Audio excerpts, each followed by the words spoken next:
Fala, meu povo! Então, vocês não têm noção da satisfação que eu tenho em fazer esse vídeo de hoje, porque a gente vê atualmente algumas pessoas pedindo intervenção militar e até mesmo explanando aí pelo mundo afora uma certa nostalgia com o regime militar que governou o Brasil por 21 anos.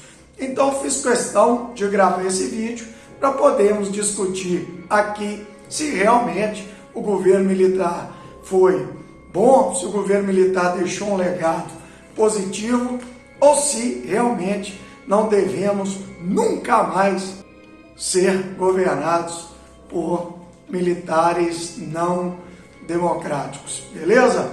Antes de entrarmos em nosso tema, agradecer sempre ao Colégio Cotemig, onde eu trabalho há 18 anos, levando cultura, levando números, dados, como esse vídeo de hoje, para esclarecermos aqui determinadas polêmicas em nossa sociedade. Todos os números que eu vou passar aqui estão amplamente divulgados na internet. Em especial, eu gosto muito de uma mídia que é a BBC, que é uma mídia, apesar de britânica, que é um país que tão mal fez ao mundo ao longo da história. Eu acredito que é uma mídia muito séria e ela traz números sempre muito interessantes e muito bem pesquisados.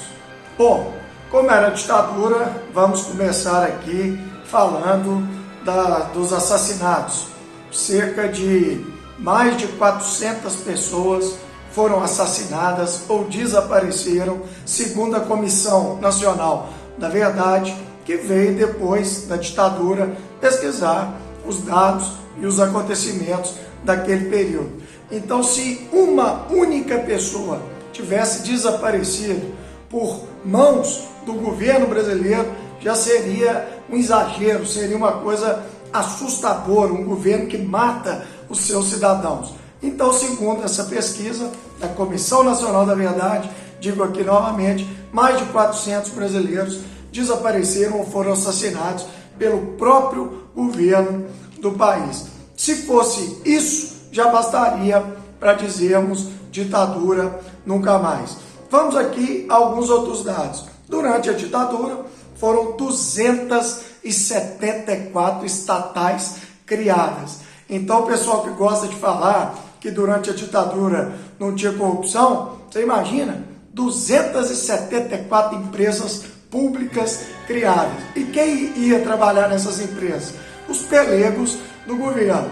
Então, o governo abrindo ali uma quantidade enorme de opções de empregos para os seus próximos. Não sou contra estatal, não sou contra empresas privadas.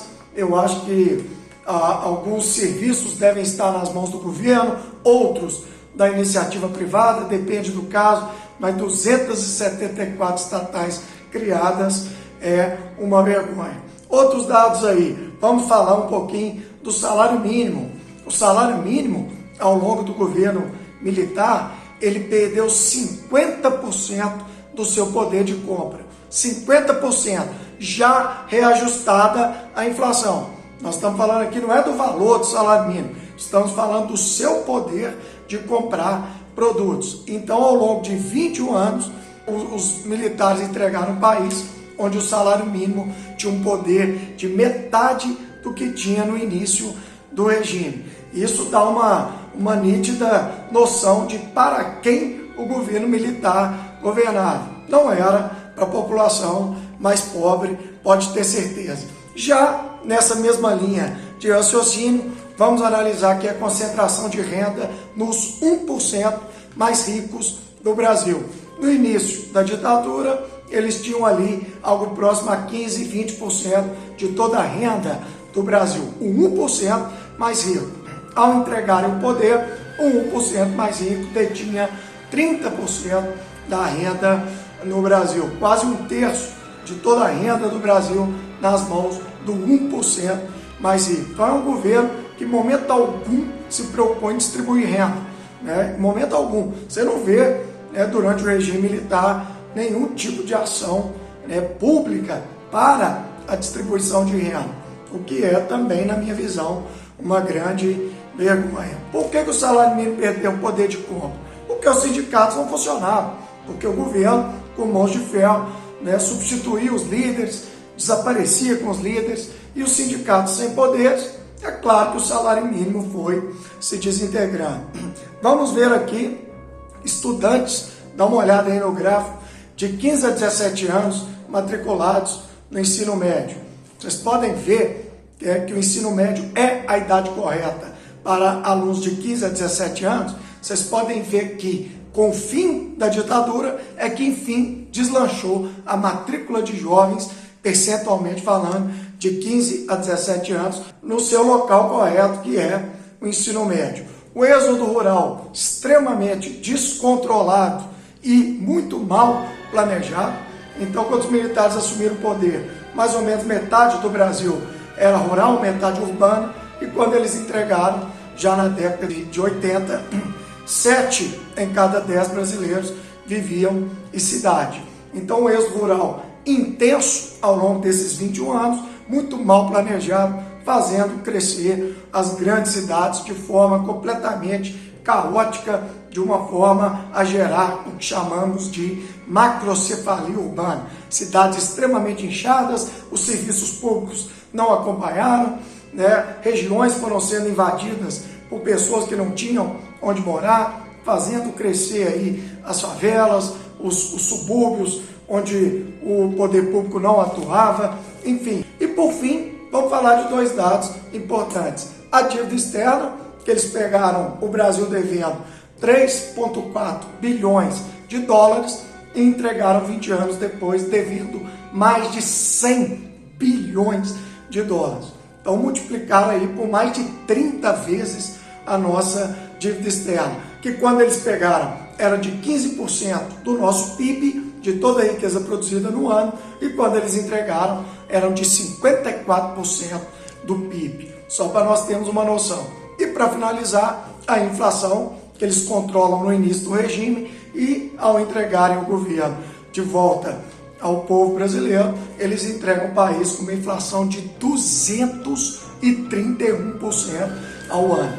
Então é uma inflação, né, parecida com a dos piores países de hoje. Vocês imaginam isso? 231% ao ano. Entregaram o país aos civis, ao José Sarney, que fez um governo horroroso, porque recebeu também uma herança maldita, decretou a moratória, parou de pagar a dívida externa, não tínhamos mais um centavo em nossos cofres. Enfim, os militares quebraram o país. É claro que ao longo do processo tivemos anos com grandes crescimentos econômicos, mas infelizmente todos eles embasados em empréstimos internacionais, impulsionados por uma dívida impressionante, que durante um tempo gerou crescimento, gerou obras, gerou emprego, mas depois jogou o Brasil na falência. Demorou? Então que fique aí a mensagem: ditadura nunca mais. Eles ficaram 21 anos no poder e infelizmente não tiveram